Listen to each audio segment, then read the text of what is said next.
Hey everybody, welcome back. My name is Jason. I'm here to continue again, and I'm going to talk to you about how my drug use affected my behavior and how it impacted negatively on me in high school.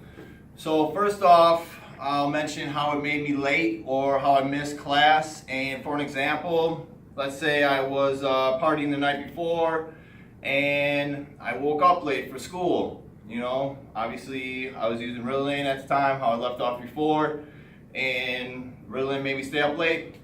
I didn't want to wake up, so I just either didn't go to school or woke up late, missed some classes. I would skip school a lot.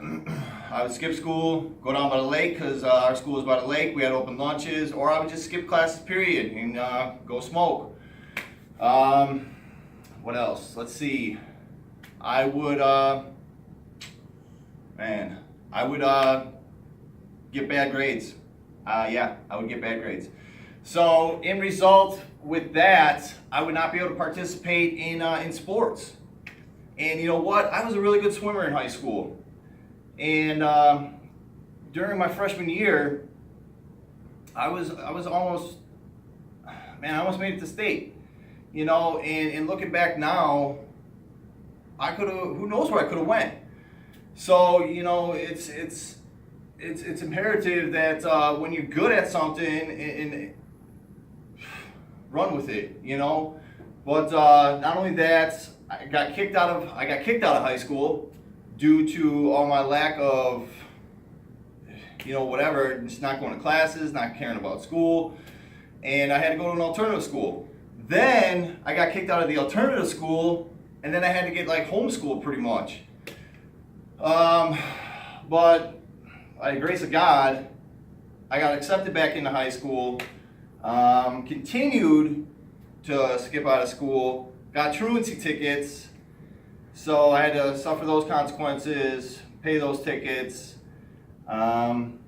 ended up going to juvenile detention, which is kind of interesting because I looked up statistics on that, and the year that I went to juvenile detention, I was like within like the 3% of students that got locked up during that year. So it was pretty low.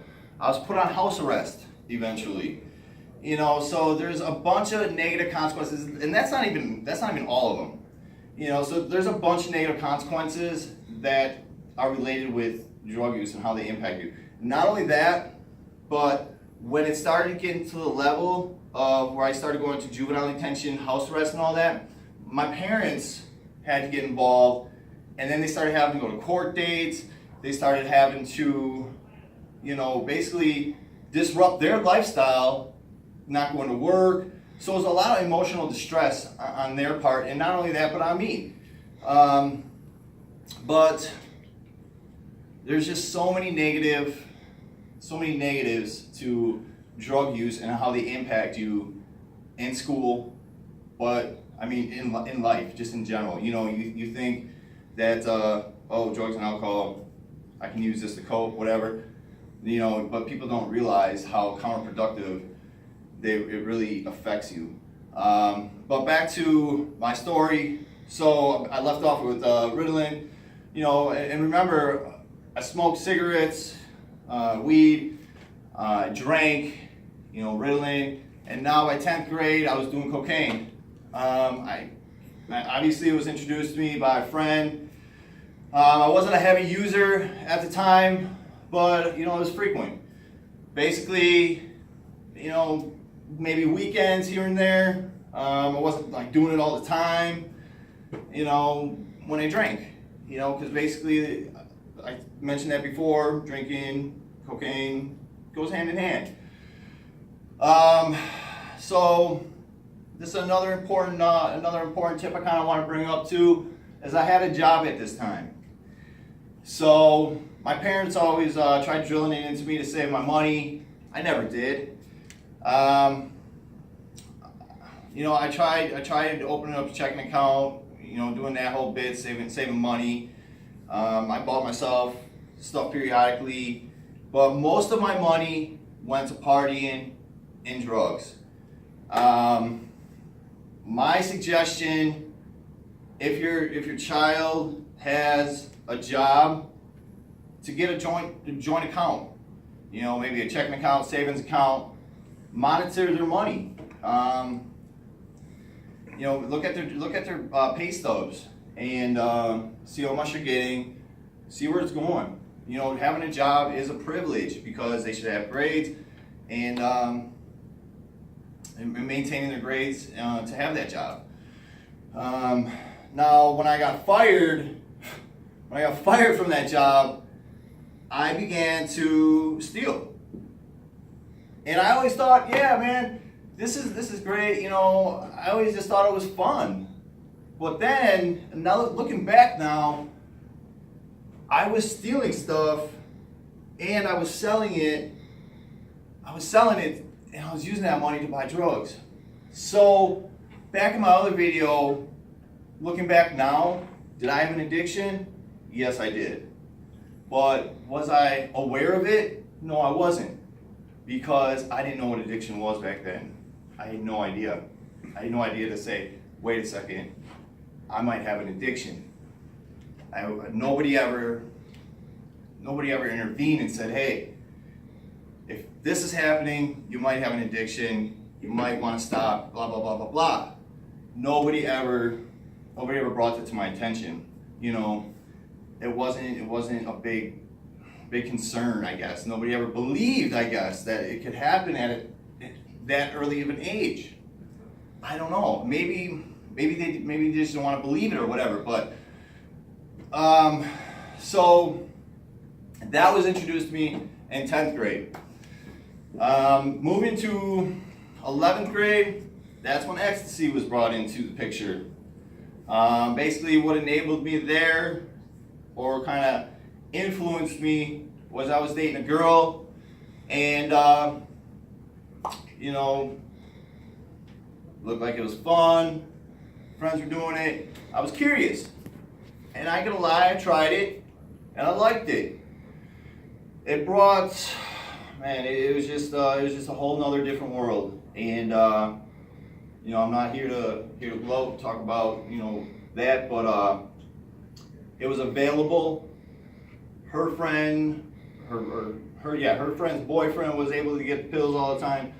So it's very important to know what's going on in your child's life. I will say this all the time. But now my point I'm going to bring up is a peer pressure point that I mentioned before. What are you going to do when you're encountered, when you're encountered, or what happens when you develop those intimate feelings with somebody and then all of a sudden drugs or alcohol come into play and you feel obligated to almost indulge in that? You know, these are the type of situations that you're going to be encountered with. I mean, not only as a child, but as an adult. You know, so you got to think about these things, and you got to have that resilience built up in you to say, you know, I don't want that. Or you got to think about your health. You got to think about, you know, those type of situations. But not only that, but what are you going to do if you already are involved in drugs and alcohol, and that relationship goes sour? Are you going to resort to drugs and alcohol to cope with that? And then you got to ask yourself, how is that going to make the situation better? You know, are you going to resort to that to cope, whatever? And then you got to think, how is that going to solve anything? Because if you think about it and think about all the situations that you've probably been in before, because I know, I'll put myself out there for an example. I know I've been into a fight with a girlfriend before, and I got drunk and texted her, and it just made the situation worse. Not only that, but I got drunk and tried going over there to fix the situation, and it just made it hell. So it doesn't help, you know. Just let it go. Let it be for the night, whatever. Let it simmer, settle down, you know, and then work on it the next day. You know, we got to think of these things. Something else is while we got to think of these these outcomes before we react. And that's very important now, not just as a child, but as an adult. And, it's so crucial. So something to think about. But how much time we got left? 5 minutes. 5 minutes? Okay. Another thing I would like to talk about is when parents leave home or go on trips. Now, when I was growing up, my parents left me home a lot, and I had parties a lot. And this is a tough situation because sometimes you might need to leave your child at home, and even if you trust them to do the right thing, are they really going to do the right thing? Because you might have that friend that comes over and be like, hey, let's throw a party, and then that peer pressure comes into play again. Yeah, they might not be peer pressure to do drugs, but they might be peer pressure to have that party, and they might have that obligation thing going on because they knew that friend for a while, or they want to be cool, or they might, I got the opportunity to be top dog, or whatever it is, So, because I guess that was my case, like, I wanted to be cool, I wanted to have people over, I wanted to have a good time. And basically, you never know what kids are bringing into your house. They could be bringing drugs, they could be bringing guns, weapons. You never know. I had fights break out at my parents' house. So a suggestion there would be maybe have a family member come over, check on the house. Hell, have law enforcement come over and check on the house if need be. Nowadays, technology has advanced so much. You can set cameras up and watch. You can probably watch them when you're on vacation. Just take the necessary steps, do what you need to do, and obviously, like I said before, if you don't trust your kid, drug test them. But back to my story. Once cocaine and ecstasy came into play, it was fair game. Acid, mushrooms, and I enjoyed them. I did all these drugs throughout high school. Maybe not acid and that so much, but I did them because they were there. The opportunity was there, and it's so important and crucial to, once again, like I said, instill that self-confidence and that inner strength in your child as young as possible. Have that healthy, open relationship. Monitor them. I can't stress that enough. And just watch, just keep it open. You guys got any questions? We're almost out of time on this one. What are we going to talk about on the next vid? So the next video, I'm going to talk about basically the drug use, what I started getting into after high school, and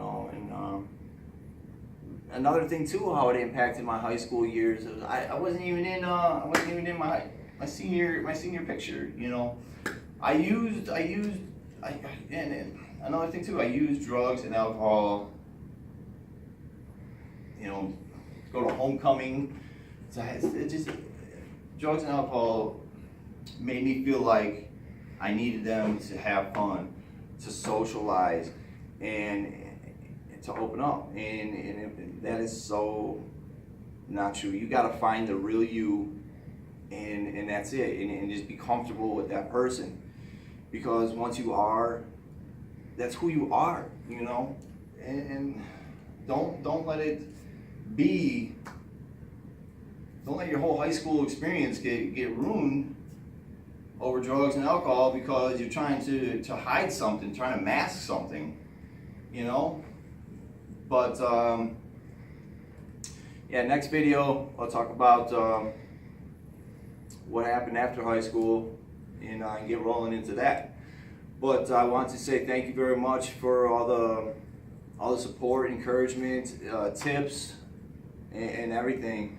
You know, this has been helping me out a lot, recognize a lot of things in my past, and it's gonna help me move forward. You know, but I can't say thank you enough, and stay blessed. Thank you very much.